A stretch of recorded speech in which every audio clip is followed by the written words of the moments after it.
Dobre, teraz môžeme si požičať jednu sondu, alebo si vyberte svoje.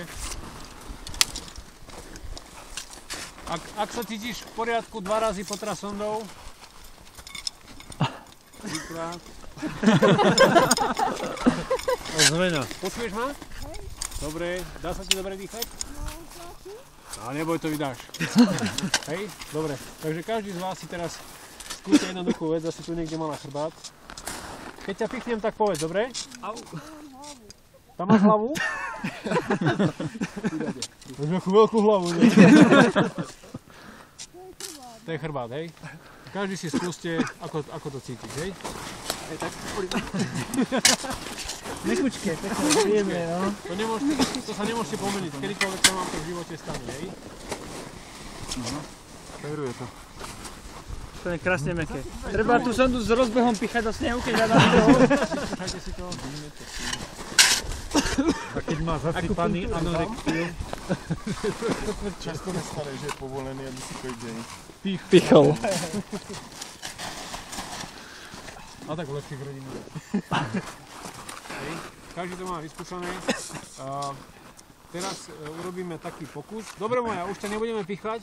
Teraz tú sondu maj tam a skús sa postaviť. Dobre? Málo snehu. Mocná je. Mocná je to bujačík. Keby sme ju eventuálne trošku viac prisypali, tak by sme naozaj problém sa z toho postaviť. A keby sme brali to, že ona je teda lavinová obeť, asi by som nevládala s lyžami sa postaviť. Jasné, že nie. Keby bola takto ona zaspaná, ako sme ju napichli, kde by sme kopali, v ktorých miestach, ukážte mi to. Tam dole. Tam dole. Tak.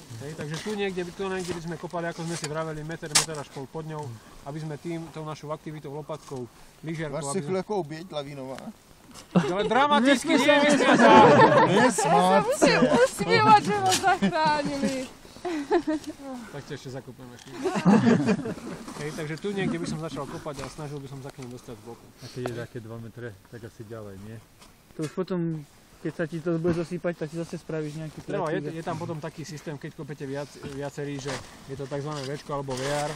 Je tam ten prvý, ktorý pádluje alebo kope, tu je ďalší a tu je ďalší, je to také Včko, že ten sneh sa odtiaľ v podstate dostáva, hej. Oni odhadzujú spoza neho. A potom oni to odhadzujú spoza neho a potom sa rotuje, lebo tento sa narobí najviac logicky a potom tí menej a menej. Keď betonujeme, tak ťaháme betón.